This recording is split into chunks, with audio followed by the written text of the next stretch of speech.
देख रहे हैं नेटवर्क 33 राजकुमार के साथ। तो चलिए पढ़ते हैं आज की कहानी की ओर। दोस्तों, मेरी जिंदगी भी कई हिस्सों में बटी हुई है। कई बार मैंने अपनी जिंदगी में डर को बहुत ज्यादा करीब से देखा है, तो कई बार मैंने अपने सामने अपनी मौत को खड़ा हुआ पाया है। आज की जो घटना मैं आप सभी को सुनाने जा रहा हूँ, ये तब की बात है जब मैं युवा अवस्था में था और उन दिनों में एक कॉलेज की एक गैंग का पार्ट हुआ करता था।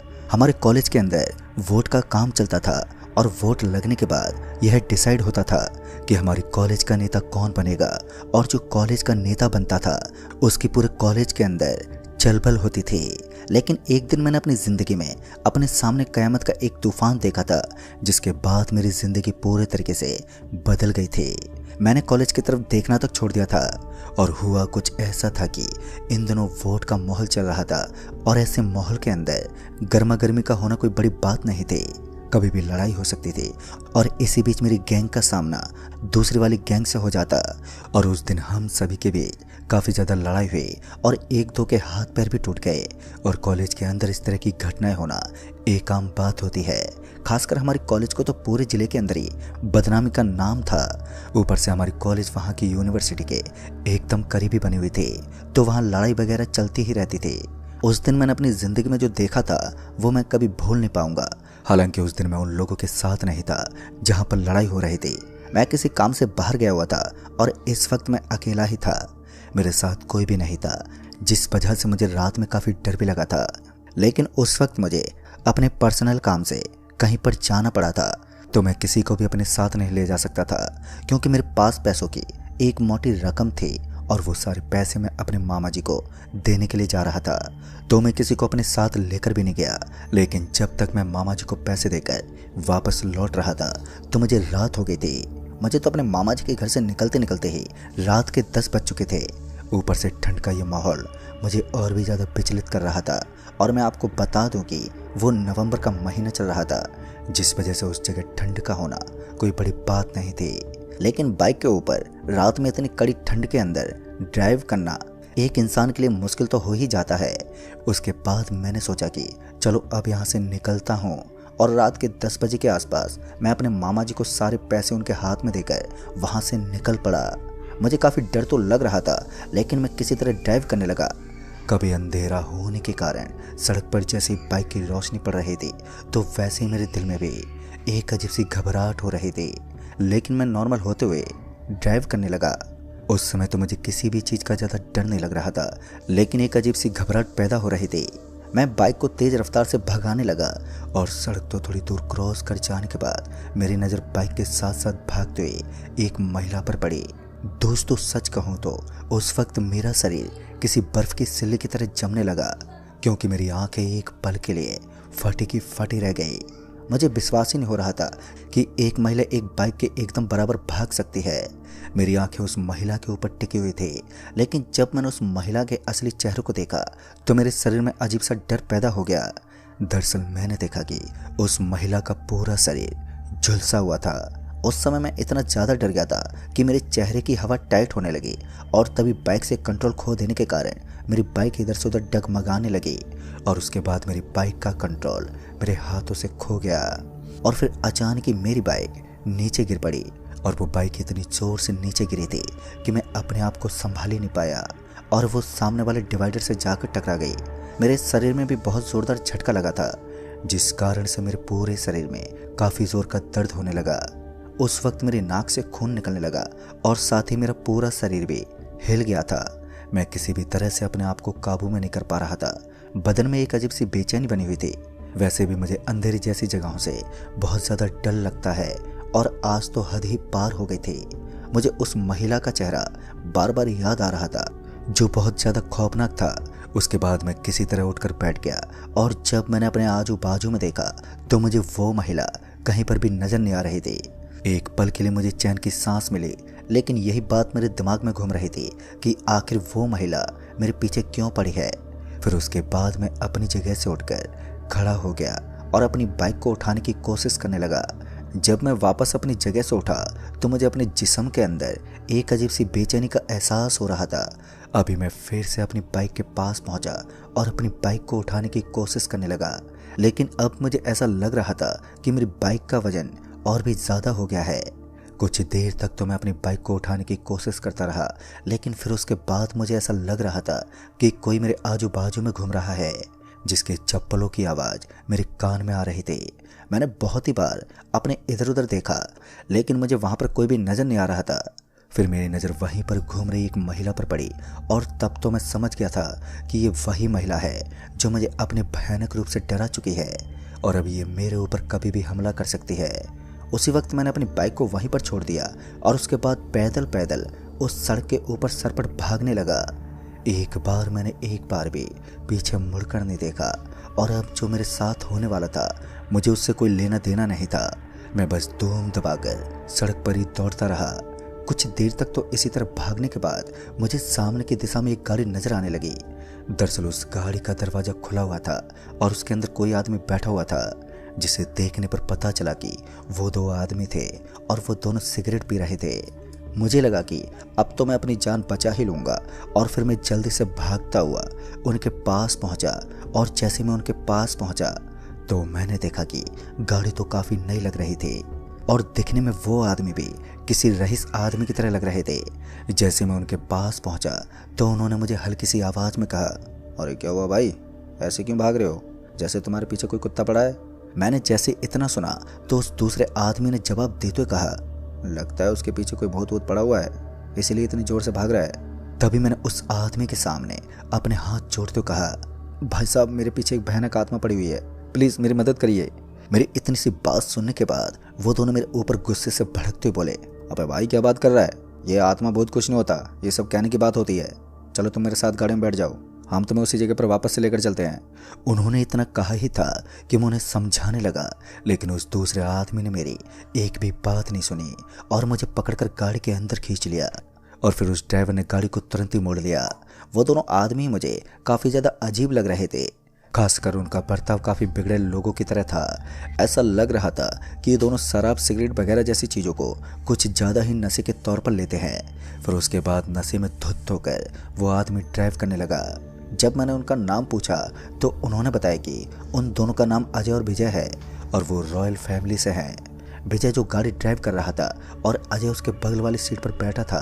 फिर मैंने उन दोनों को समझाने की बहुत ज़्यादा कोशिश की, लेकिन वो मेरी एक भी बात नहीं सुन रहे थे और फिर उसके बाद विजय ने तो गाड़ी की स्पीड को और भी ज़्यादा बढ़ा दिया। फिर कुछ दूर आगे जाने के बाद उनकी गाड़ी से कुछ बहुत ही तेज़ी से टकराया। मैं उन दोनों का मुंह ही ताक रहा था कि तभी ड्राइवर यानी विजय गाड़ी से नीचे उतरा और वो उस चीज़ को देखने लगा कि यहाँ पर चल क्या रहा है। मैं और अजय हम दोनों गाड़ी के अंदर बैठकर बाहर का नज़ारा देख रहे थे कि तभी हमें किसी के चीखने की आवाज़ आई और इस आवाज़ के साथ ही एक बार के लिए सब कुछ खामोश हो गया। ये देखकर तो मैं और अजय दोनों ही हैरान रह गए थे। तभी हम दोनों भी गाड़ी से नीचे उतरे और जैसे हमने नीचे उतर कर देखा तो हमने पाया कि अब वहाँ पर विजय का कोई नामो निशान नहीं है, वो कहीं पर भी नजर नहीं आ रहा था। विजय को इस तरह गायब होता देख हम दोनों की सांसें ऊपर नीचे होने लगी थी। मेरे बगल में बैठा हुआ अजय अब जोर जोर से चिल्लाने लगा और उसे आवाज़ देने लगा, लेकिन सामने से हमें कोई भी रिप्लाई नहीं आ रहा था। मैं तो पहले से इस जगह से काफ़ी डरा हुआ था और दोबारा उन दोनों ने मुझे वहीं पर लाकर पटक दिया था। तभी अजय ने कहा, देखो भाई, विजय थोड़ा गुस्सैल टाइप का इंसान है और हो सकता है कि गुस्से में आकर वो कहीं इधर उधर भटक गया हो, हमें उसे ढूंढना चाहिए। उस सड़क के बगल में एक सुनसान और वीरान जगह पड़ी थी जो एकदम खाली नजर आ रही थी। उस जगह को देखकर ये साफ पता चल रहा था कि यहाँ पर कोई नहीं आता। चारों तरफ खेत पड़े थे और उन खेत के अंदर किसी का आगमन होना तो काफ़ी ज़्यादा मुश्किल था। पहले तो मैं विजय को ढूंढने में अजय की मदद करने लगा, लेकिन विजय का मुझे यहाँ पर कोई नामो निशान तक नजर नहीं आ रहा था। ऐसा लग रहा था कि अब वो यहाँ पर मौजूद ही नहीं है, क्योंकि हम दोनों ने उसे काफ़ी ज़्यादा ढूंढा, लेकिन इसके बावजूद भी उसका कोई ठिकाना नहीं मिला। इस चीज़ ने हम दोनों को वहाँ पर काफ़ी ज़्यादा विचलित कर रखा था। हमें समझ में नहीं आ रहा था कि इतनी रात को विजय आखिर कहाँ चला गया। कुछ देर तक तो हम दोनों उसे ढूंढते ही रहे, लेकिन उसका कोई ठिकाना नहीं था। और इसी बीच अजय ने कहा, देखो भाई, अब हमें अपने दोस्त को ढूंढने के लिए इस वीरान इलाके में अपने कदम पटकने होंगे, क्योंकि हो सकता है कि वो गुस्से में आकर किसी के पीछे पीछे खेतों की तरफ चल पड़ा हो। अभी हम यही सोच रहे थे कि तभी मुझे सड़क के बीच में ही एक महिला नजर आने लगी, जिसका चेहरा एकदम डरावना था। और अब उस खौफनाक महिला को अपने सामने देखकर मेरी तो हवा टाइट हो रही थी। मुझे उस महिला से काफ़ी ज़्यादा डर लग रहा था और मुझे ये समझ में नहीं आ रहा था कि अब मैं करूँ तो करूँ क्या, क्योंकि उसका चेहरा अभी भी मुझे बहुत ज़्यादा डरा रहा था। कुछ देर तक तो ऐसा ही चलता रहा, लेकिन अब वो भयानक महिला मेरी ओर आने लगी और उस महिला को अपनी तरफ आता देख मेरी सांसें ऊपर नीचे हो रही थी। मेरे अंदर अब डर का एक अलग ही बहाव हो रहा था। और इसी बीच अजय ने मुझे हाथ लगाया और कहा, अरे भाई क्या हुआ, उस तरफ क्या देख रहे हो? तो मैंने उस औरत की तरफ इशारा करते हुए कहा, भाई भाई वो देखो, वो महिला हमें मार देगी। मैंने इतना कहा ही था कि अजय मेरे कान में जोर से आवाज़ देते हुए बोला, अबे पागल, मुझे तो वहाँ कोई भी नजर नहीं आ रहा है।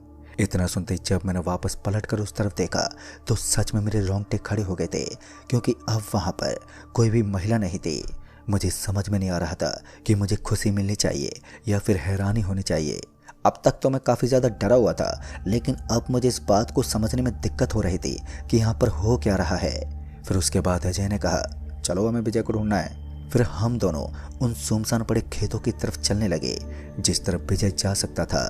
हम दोनों उसे आवाज़ देते हुए काफ़ी दूर तक आ गए थे और इसी बीच हमारी नज़र एक छतरी पर पड़ी तो हमने देखा कि उस छतरी के अंदर हल्की हल्की रोशनी जल रही थी। और उस रोशनी को देखकर ऐसा लग रहा था कि विजय जरूर यहाँ पर आ सकता है, क्योंकि अजय ने बताया था कि उसका दिमाग थोड़ा ऐसा ही है, तो वो कुछ भी कर सकता है। और उसके बाद मैं और अजय जल्दी से भागते हुए उस छतरी के पास पहुंचे तो हमें उसके अंदर कोई नजर आया। देखने में ऐसा लग रहा था कि वहां पर कोई खाना खा रहा है। तभी अजय ने आवाज देते हुए अंदर शोर मचा दिया। वो बार बार विजय का नाम ले रहा था और तभी अंदर से आवाज आई, अबे कौन है और इतनी रात को क्या कर रहा है यहाँ? जैसे उसने इतना सुना तो हमने सामने से आने वाली आवाज को जवाब देते हुए कहा, अरे भैया जी, हमारा एक दोस्त गायब हो गया है, वो कहीं भी मिल नहीं रहा है। इतना कहते ही सामने से आवाज आने लगी, ठीक है दरवाजे खोलकर अंदर आ जाओ, तुम लोगों को मैं बताता हूँ कि वो कहाँ पर गया है। उस सामने वाली आवाज के मुंह से इस बात को सुनकर हमें तसल्ली मिल रही थी। और उसके बाद अजय ने तुरंत ही उस छतरी के दरवाजे को खोला। वो दिखने में किसी झोंपड़ी की तरह लग रही थी। अब मुझे नहीं पता कि वो क्या था, लेकिन दिखने में तो कोई बड़ा सा झोपड़ा लग रहा था। फिर उसके बाद हम उसके अंदर पहुंचे तो हमने देखा कि एक अधेड़ उम्र का आदमी उसके अंदर बैठकर कुछ चबा रहा था। उसके मुंह को देखकर ऐसा लग रहा था कि वो कुछ अभी भी खा रहा है। फिर मेरी नज़र वहीं पर पड़े हुए कुछ मांस के टुकड़ों पर पड़ी तो सच में मेरा पूरा शरीर कांप उठा। ऐसा लग रहा था जैसे कि वो कोई इंसानी मांस खा रहा है। फिर हमने उस आदमी से कहा, भाई साहब हमारा दोस्त गायब हो गया है और हमने उसे ढूंढने की काफ़ी ज़्यादा कोशिश की, लेकिन इसके बावजूद भी वो हमें कहीं नहीं मिल रहा है। इतना सुनते उस आदमी ने कहा, मुझे मालूम है तुम्हारा दोस्त किस तरफ गया है। अगर अपने दोस्त को जिंदा देखना चाहते हो तो जल्दी से उसके पास जाना होगा और किसी भी हालत में उसे बचाना होगा। फिर उस आदमी ने बताया कि सड़क के ऊपर से बस थोड़ी दूर आगे जाने के बाद आप सभी को एक सफ़ेद रंग की पानी की टंकी नजर आएगी और उस पानी की टंकी के बगल में एक सुनसान पड़ा भवन बना हुआ है और वो भवन काफ़ी सालों से पुराना है। और उस भवन के एकदम बगल में ही एक स्कूल बनी हुई है। उस स्कूल के अंदर ही तुम्हारे दोस्त को छुपा कर रखा गया है। उस स्कूल की आत्माएं इतनी ज़्यादा भयानक है कि वो हर किसी को बीच सड़क से उठाकर साथ में ले जाती हैं और रात बीतने के बाद रात के 3:30 बजे के आसपास इंसान को ख़त्म कर देती है, क्योंकि वो उनका एक मृत्यु का काल का समय है। दोस्तों ये सब सुनकर मेरी पूरी बॉडी के अंदर अब खलबली मच उठी थी। मेरा पूरा शरीर कांप रहा था और कुछ देर के बाद अजय ने कहा, ठीक है हम वहीं पर पहुंचते हैं। इतना कहते उस अधेड़ उम्र वाले आदमी ने कहा, देखो भाई साहब, उस जगह पर जाने से पहले कुछ सावधानियों को बरत लेना ही सही है। मैं आपको पहले बता देता हूँ कि वहाँ से वापस लौट कर आना इतना आसान नहीं होता। वो किसी भूत प्रेत लोग की तरह है। वहाँ पर जाकर आप इतनी आसानी से किसी को नहीं ला सकते। अगर आप वहाँ पर जाकर किसी की जान बचाना चाहते हो तो बदले में वहाँ कुछ देना होता है। इसी बीच अजय ने कहा, आप कहना क्या चाहते हैं? तो उसने बताया कि वो जगह इतनी ज़्यादा श्रापित है कि वहाँ पर एक आम इंसान को कैद करने के बाद उसको तड़पा तड़पा कर मारा जाता है और कोई भी साधारण इंसान वहाँ पर जाकर अपनों की जान नहीं बचा सकता। उस आदमी की इन सब बातों को सुनकर मुझे एक बात अभी तक समझ में नहीं आ रही थी कि आखिर वो आदमी इन सब चीज़ों को इतने अच्छे से कैसे जानता होगा, और मैं इस खटकती हुई बात को रोक नहीं पाया और फिर मैंने उस आदमी से कह ही दिया, लेकिन भाई साहब आप इन सब चीज़ों को कैसे जानते हैं और आपको कैसे पता कि उस जगह पर कोई इतनी आसानी से किसी को बचा कर नहीं ला सकता? तभी उस आदमी ने अपने शरीर पर लपेटे हुए उस चादर को एकदम से पीछे फेंक दिया और जैसे हमने उसके शरीर को देखा तो मैं और अजय हम दोनों ही डर के मारे 2 कदम पीछे सरक गए, क्योंकि हमने देखा कि उस आदमी का पूरा शरीर झुलसा हुआ था और ऐसा लग रहा था कि उसके शरीर के ऊपर से किसी ने गाड़ी निकाल दी हो। उसके शरीर से सिर्फ खून ही खून निकल रहा था। तभी अजय ने कहा और फिर सामने से आवाज आई, देखो डरने की कोई बात नहीं है, मैं तुम लोगों को कोई नुकसान नहीं पहुंचाना चाहता, बस मैं तुम्हारी मदद करना चाहता हूँ। इस पर अजय ने कांपती हुई आवाज में कहा, तुम तो एक प्रेत हो, भला हमारी मदद क्या करोगे? तो उसने बताया कि उसके साथ जो गुजर चुका है उस चीज ने उसके घर वालों की जिंदगी को भी बर्बाद करके रख दिया और अब वो नहीं चाहता कि ये सब किसी दूसरे इंसान के साथ ऐसा कुछ हो। ये सुनकर मैं और अजय उसका मुंह ताकने लगे। तभी उसने कहा, चलो मैं तुम्हारी इस मिशन में पूरी तरीके से सहायता करूंगा। और ये सुनकर मेरे शरीर में एक अजीब सी बेचैनी होने लगी, क्योंकि मुझे ऐसा लग रहा था कि कहीं वो हमें फंसा ना दे। लेकिन अजय ने उसके ऊपर काफ़ी ज़्यादा विश्वास कर लिया था और तो और अजय उसकी इस अजीब सी हालत से घबरा भी नहीं रहा था।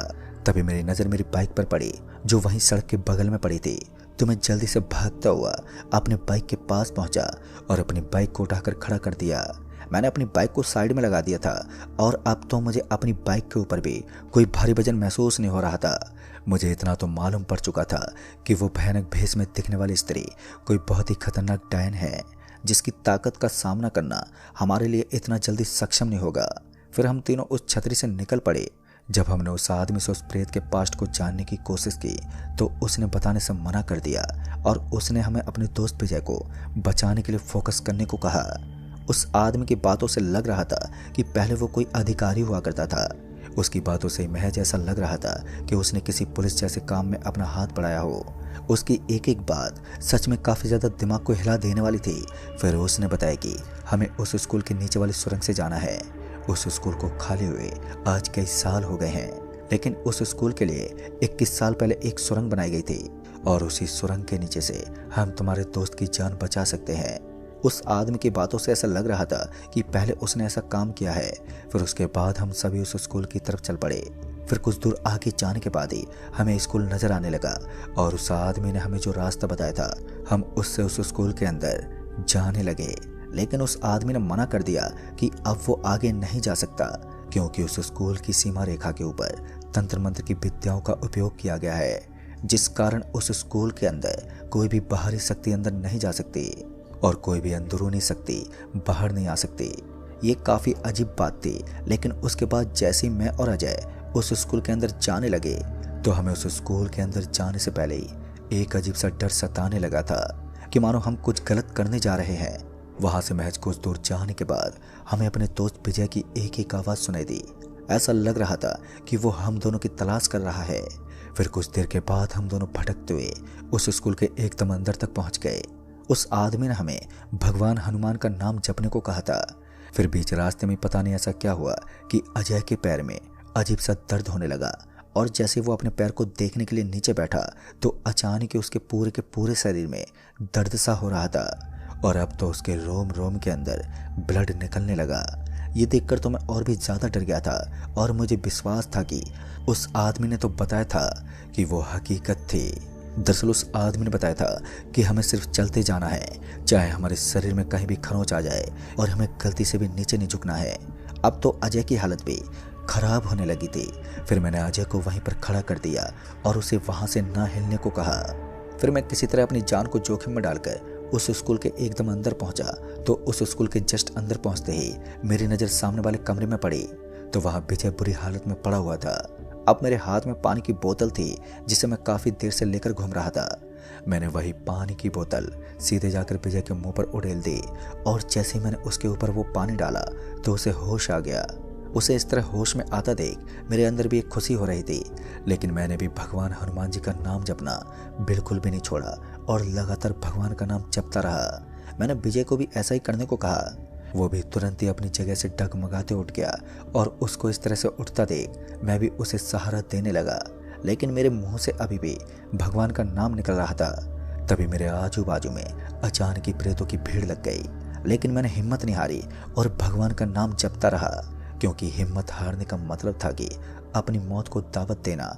उस आदमी ने मुझे पहले भी ये बताया था कि अगर गलती से भी मैंने उस परिंदे के सामने अपने हाथ जोड़ दिए तो फिर वो मुझे भी मौत के घाट उतार देंगे। जब तक हम अपनी पूरी हिम्मत के साथ लड़ेंगे तब तक वो हमारा कुछ भी नहीं बिगाड़ सकते। उसके बाद मैंने विजय का हाथ पकड़ा और हम दोनों एक दूसरे का हाथ पकड़कर उस भयानक स्कूल से बाहर निकलने लगे। और उसके बाद हमने ऐसा ही किया जो आज तक कोई भी नहीं कर पाया था। मैं और विजय उस भयानक स्कूल से अपनी जान बचाकर बाहर निकल गए। साथ ही हमने अजय को भी इस स्कूल से बाहर निकाल दिया। और फिर उसके बाद जैसे ही हम उस सड़क पर पहुंचे तो हमने देखा कि अब वो आदमी वहां से गायब हो चुका था। यानी कि हमारी मदद करने के बाद अब उस आदमी का कोई भी ठिकाना नहीं था। अच्छी बात तो ये थी कि हमने एक अच्छे भूत से सामना किया जिसने हमारी सहायता की। लेकिन दोस्तों, उस दिन के बाद मैंने कभी भी रात में इस तरीके के सफर को अंजाम नहीं दिया था और मैं कभी भी इस घटना को भूल नहीं पाया। आज अजय और विजय मेरे काफ़ी अच्छे दोस्त हैं, लेकिन एक बात समझ में नहीं आती कि आखिर उसने हमारी सहायता क्यों की। और जब हम उस टपरी के पास पहुंचे तो हमने देखा कि अब वो भी वहां से गायब हो चुकी थी। तो दोस्तों, इस कहानी में बस इतना ही। कहानी आपको पसंद आई हो तो वीडियो को लाइक शेयर जरूर कर दें और साथ ही हमें नीचे कमेंट बॉक्स में जरूर बताएं। तो मैं आपका दोस्त राजकुमार जल्द ही मिलूंगा ऐसी एक और नई कहानी के साथ। तब तक के लिए बाय एंड टेक केयर।